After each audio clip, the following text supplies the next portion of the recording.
Story 1. The Break-In. It was just another regular day. I'd gone on my usual morning walk, grabbed some coffee, and headed back home, ready to relax. But as I reached my front porch, I noticed the door wasn't fully closed. Not open, just cracked. Now, that door always shuts tight, so, seeing it slightly ajar, I knew something was wrong. I froze, then slowly stepped forward. The lock was busted, not picked, broken. The door creaked open on its own, like it had been waiting. I stood there, heart pounding, staring into the dark hallway inside. I didn't move, didn't breathe. Then I pulled out my phone and called 911. Tried to sound calm, but my hands were shaking. The dispatcher told me to wait outside. Help was on the way, so I stood there, just waiting, alone, wondering if someone was still inside. A few minutes passed, though it felt like an hour. Then came the flashing lights. 2 officers entered the house. They checked everything, every room, every closet, and nothing. Nobody was there. No damage beyond the lock. No forced windows. No mess. But then I stepped inside and started noticing the little things. The photos on the walls were crooked. Some were missing. My jewelry box, open. A few pieces gone. Others scattered like someone had picked them up, held them, and just tossed them back down. Kitchen drawers had been opened. Cons in the pantry moved around. Even the living room. Books pulled out. Electronics out of place. It was like someone had touched everything. Not stolen. Just touched. Fingerprints on my life. When the cops left, they said, probably just a break-in. Could be a one-time thing. But it didn't feel like that. It felt personal. That night, I couldn't sleep. Every creak in the house made me flinch. And the worst part, I kept feeling like I was being watched. Not in the moment, not physically, but like they had seen me and wanted me to know. I changed the locks, installed cameras, double-checked everything, but the fear never really left. Not because of what they took, but because of what they looked at. When someone breaks into your house, they don't just take your stuff. They take your peace, your sense of safety, your illusion that you're alone when the door is closed. I never figured out who it was. But sometimes, when the house is quiet, I swear, I hear a faint creak, like someone else is still inside. Story 2. The Man on the Bench. The park across from my apartment had always been peaceful. I'd go there in the evenings to unwind, watch the city lights, just breathe. It was part of my routine. Then one day, I noticed him, an older man, sitting alone on a bench across the street. He wore a gray coat and a tilted fedora. At first, he just seemed quiet, harmless. But then I realized he was there every single night. Same bench, same time. And he was always looking at me. Not around, not at the trees, at me. At first, I tried to brush it off. Maybe he just liked the view. Maybe he wasn't even looking at me. But over time, it felt different. His stare, it wasn't casual. It was locked, focused, like he was tracking me. One chilly evening, I finally walked over. I stood in front of him and asked, "Excuse me, I've noticed you sitting here every night. Are you watching me?" He slowly turned his head, calm as ever, and said, "I'm just watching over you. Sometimes people need a guardian, even if they don't know it." That sentence hit me like ice. I didn't know what to say. I just mumbled, "Okay," and walked away.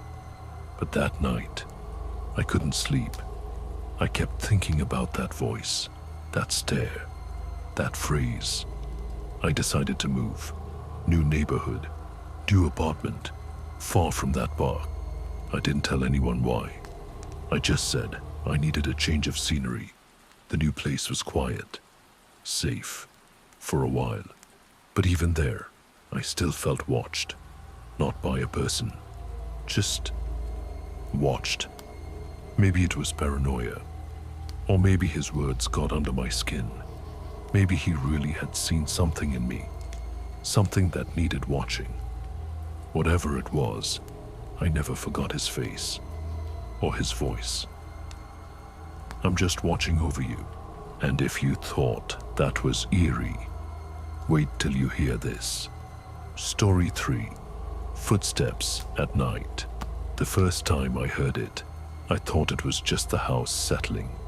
A faint, rhythmic sound late at night. Nothing too alarming. I had just moved into this old place on the edge of town. Creaky wood floors, high ceilings, all the charm of something built before modern insulation existed.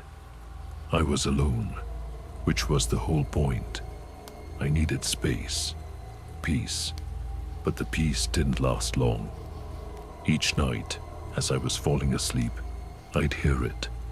Footsteps, soft at first, almost like someone pacing, then louder, clearer, like someone walking through the hall, down into the kitchen, then silence. I'd get up, check every door and window, all locked, nothing disturbed, but the footsteps came back, night after night. I told myself it was just pipes, or maybe my mind playing tricks. Then one night, I set up a recorder. Next morning, I listened back and froze. Footsteps, clear as day, slow, heavy, deliberate, and something else. Faint whispering, indistinct, but there. That's when I called a paranormal investigation group. I didn't even care how it sounded anymore.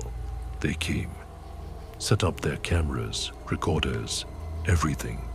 The next day they said, we picked up some creaking. Could just be the house. But I knew better. The footsteps didn't stop. One night, I heard them right outside my bedroom door. I held my breath. I listened. Then I opened the door. Nothing. But the air felt wrong. I started sleeping with lights on, keeping music playing to drown out the silence. Then one day, I found something in the attic. A journal, belonged to the previous owner. Inside, they wrote about hearing footsteps, feeling watched, just like me. The final entry said, the echoes won't stop. Then it just ended. I still live here. The footsteps still come. But now, I talk back, just in case. Someone is listening. Let's keep going. This one hits closer to home. Story 4. The missing cat. Whiskers was always waiting for me at the door. Every time I came home, she'd run up, purring, brushing against my legs. She was more than a pet. She was family. But one day, I came home to silence. No purring, no sound, no whiskers. I searched every room, every corner of the house. Nothing. I went outside, calling her name, shaking the treat bag. Still nothing. I put up flyers, asked neighbors, posted online. Days passed, a week, then 2. Still nothing. Just when I was starting to give up, I heard a faint meow on the front porch. It was her, but she wasn't the same. She was limping. Her fur was dirty, matted. Her eyes, usually full of life, looked terrified. She flinched when I reached for her. Then I saw it. A folded note attached to her collar. It read, She was ours for a while. No name, no explanation. Just that. I brought her inside, cleaned her wounds, fed her, held her. But she wouldn't sleep. She'd wake up in the middle of the night and stare at the door, as if she expected someone to come back for her. I called the police, showed them the note. They were concerned, but there wasn't much they could do. No fingerprints, no leads. The vet said she had bruises, minor cuts, and trauma. Lots of it. Someone had taken her, kept her, and then brought her back. I installed cameras, triple-checked the locks, but the fear lingered. Whiskers slowly recovered. Bit by bit, she started acting like herself again, playing, purring, curling up beside me. But every now and then, she still stares at the door, and I still wonder, who had her, and why did they give her back? And now, something more subtle, but no less disturbing. Story 5. The mirror. It happened on an ordinary Saturday morning. I accidentally knocked over the bathroom mirror. It shattered. Glass everywhere, glittering across the tile like ice. Annoying, sure, but fixable. I cleaned it up carefully. Then I ordered a new one online. Sleek, modern, perfect fit. When the delivery arrived, the driver handed it over with a weird smile. Tucked inside the packaging was a little handwritten note. Hope this one doesn't crack. Was it a joke? I laughed it off. The new mirror looked great, brightened up the room, but something about it felt wrong. Every time I looked into it, I felt uneasy, like there was something behind the reflection. At first, I told myself it was just nerves, leftover anxiety from the old mirror breaking, but the feeling got worse. I'd catch myself glancing away quickly. My heart would race for no reason. I stopped looking in the mirror altogether. Then one night, I had a dream of eyes staring back at me from the other side of the glass. I woke up in a sweat, shaken. I decided to investigate. Checked behind the mirror. The wall was solid, clean, but I noticed a dark spot near the corner of the room. I wiped it up. Still felt off. Finally, I called a paranormal investigator. They brought equipment, ran tests, cameras, EMF readings, everything. Nothing, no evidence of anything strange, just a mirror. But even now, weeks later, I avoid that bathroom. The mirror still hangs there, perfect, harmless, and yet, every time I catch my reflection, I feel like I'm not the only one looking. Story 6. The locked room. When I inherited my great-uncle's old Victorian house, I thought it'd be a peaceful getaway. Something different, something quiet.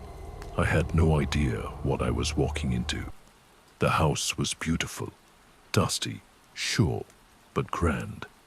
Full of old furniture, creaky floors, and a strange, quiet atmosphere. One day, I was going through the attic when I found it. A door, hidden behind a stack of trunks and old curtains. Unlike any other in the house, thick, reinforced, bolted shut. But not from the outside. The bolts were on the inside. That's when the obsession started. I tried everything to open it. Nothing worked. Eventually, I called a locksmith. He worked on it for nearly an hour. Then, click. The door creaked open. The room was empty. No furniture, no boxes, not even dust. Just 4 bare walls. But the feeling inside, it was heavy. Like the air itself didn't want me there. The locksmith left. I stayed. And that's when things got strange. At night, I heard footsteps above me, right where that room was. I checked. Nothing. I'd go up there and feel the cold chill before I even opened the attic door. I searched the house, looking for clues. In a loose floorboard, I found a hidden compartment full of old letters and documents.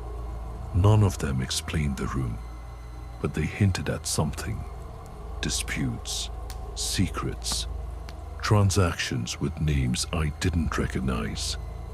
And then the dream started, of standing in that room, unable to move, watching shadows crawl across the walls.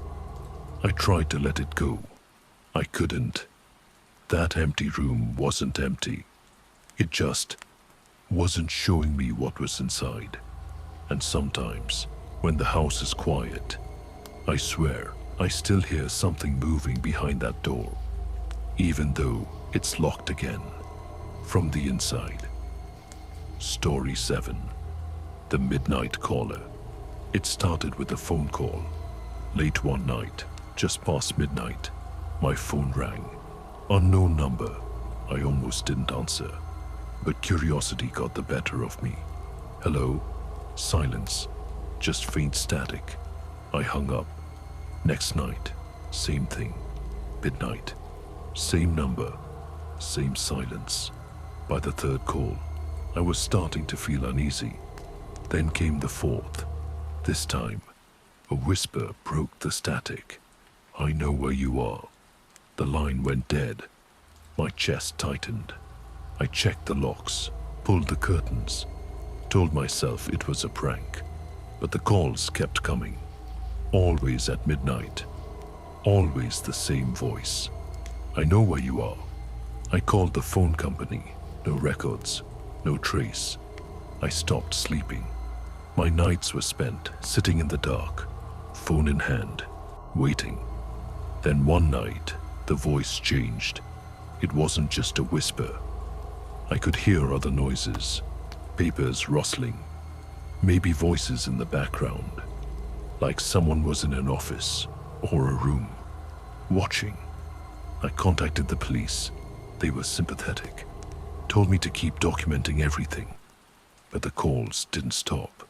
Then, suddenly, they did. Just like that. Silence. And that was somehow worse. No more midnight rings, no more static. Just the constant question in the back of my mind. Was it over? Or was someone out there, still listening? Story 8. The Man Next Door. At first I thought he was just an old Story 9. The broken security system. It started with a glitch. One night, I opened the security app on my phone to check the cameras around my house. But something was off. The images were distorted, flickering, like the footage had been spliced together from different times, different angles. At first, I thought it was a technical bug. Called the company. They sent a technician. He checked everything. Looks good, he said. Might have just been a software update glitch. But the glitches didn't stop. In fact, they got worse. One night, I replayed the footage and saw something that made my blood run cold. There was someone in my house. A shadow, a figure, moving through my kitchen, standing in my living room, watching. I paused and rewound, played it over and over. It wasn't a trick of the light. Someone had been there. I hadn't been home that night, and yet, someone had. I called the company again. They replaced some equipment, rewired a few things. Still, the footage kept showing him, always just out of clear view, always just there. I hired a private security expert. He checked everything. No signs of hacking, no signals being intercepted. And yet, the system continued to show images of a man moving around my house, watching, waiting. Sometimes, he stood in front of the camera, still, silent, almost daring me to do something. I changed the locks, reinforced the windows, slept with the light on. But every night, I checked the footage, and every night, he was there. No one ever found out who he was, or if he was ever really there at all. But one thing's for sure. I stopped trusting my cameras, because sometimes the thing watching you is already inside. Story 10. The package on the porch. The doorbell rang on a quiet afternoon. I wasn't expecting anyone. When I opened the door, there was a package sitting on the porch. No label, no return address, just there. It was wrapped in plain brown paper, tied with twine. I picked it up. It was light, too light. I brought it inside and opened it slowly, expecting maybe a mistake. Wrong delivery. Inside were photographs. Photos of my house, taken from different angles, different times of day. Some were close, like from the bushes across the street. Others looked like they were taken from behind the house, where no one should have been. There was also a note, just a single sentence, scrawled in rough handwriting. You should have been more careful. My stomach dropped. I checked every lock, every window, called the police. They took the package for fingerprints, reviewed my security footage. Nothing. No one had been seen near my door. No prints on the box. Just nothing. That night, I hardly slept. Every creak, every breeze felt like someone watching. Over the next week, more calls. No one on the line, just breathing. Then silence. I pinned the photos to a corkboard, tried to study them, find some clue. But there was nothing. Just proof that someone had been watching. For a long time, I never found out who sent the package. But I never felt safe again, because whoever it was, they weren't trying to break in. They already had. Story 11. The knocking at 3 a.m. It started with a knock. 3 sharp knocks on the front door at exactly 3 a.m. The first time, I thought I was dreaming. The second time, I got out of bed and checked the door. Nothing. No one outside. Just cold night air and an empty porch. It kept happening. Same time, same sound. 3 knocks, a pause, then silence. I tried to brush it off, maybe a prank, but there were no footprints, no signs of anyone coming or going. I installed a camera above the door. The next night, I heard the knocks again. I checked the footage the next morning. Nothing. No one was there. Just an empty porch, exactly 3 a.m. But the sound was captured, clear as day. 3 knocks. I called the police. They came, looked around, found nothing. They said it was probably just some bored teenager playing games. But bored teenagers don't knock at the same time every night. They don't leave no trace. And they don't know how to avoid being seen on a motion camera. I stopped sleeping. I'd sit on the couch, lights off, watching the door. 3 a.m. knock, knock, knock. I ran to the door, ripped it open. Nothing. Just the sound of the wind and the distant hum of the streetlights. Eventually, I couldn't take it anymore. I moved. Different house, different locks, different everything. The first night in the new place, I slept like a rock. No knocks, no shadows. But on the 3rd night, I woke up in a cold sweat. I didn't hear anything, but I felt it. I checked the time. 3 a.m. I froze, waited, and then knock, knock, knock. I didn't check the door. This time, I stayed in bed, eyes wide open, waiting for it to stop. It did, eventually, but now I know. Some things don't care where you go. They follow. Story 12. The janitor. The office had always felt safe. Late nights were normal for me. I liked the quiet, the hum of the lights, the silence after everyone had gone home. The only other person who stayed that late was Gary, the janitor. Middle-aged, quiet, friendly in that harmless, distant way. At first, I didn't think much of it. He'd stop by, ask how work was going, make a joke, comment on the weather, but then he started asking questions, specific ones, about my projects, my hours, my routine. You always stay this late. That file on your desk looks complicated. At first, it felt like small talk. Then it felt like surveillance. One night, around midnight, I stepped out for a coffee. When I came back, Gary was standing outside my office door, key in hand, frozen. When he saw me, he smiled, too quickly. "Oh, I was just making sure everything was locked up." I didn't say anything, just waited until he walked away. The next day, I told HR. They said they'd look into it. 2 days later, Gary was gone. They said he'd moved on, but they didn't look me in the eye when they said it. And from that night on, I never stayed late again. Because safety isn't just about cameras and locks. It's about listening to your gut before someone else decides they know your routine better than you do. They follow.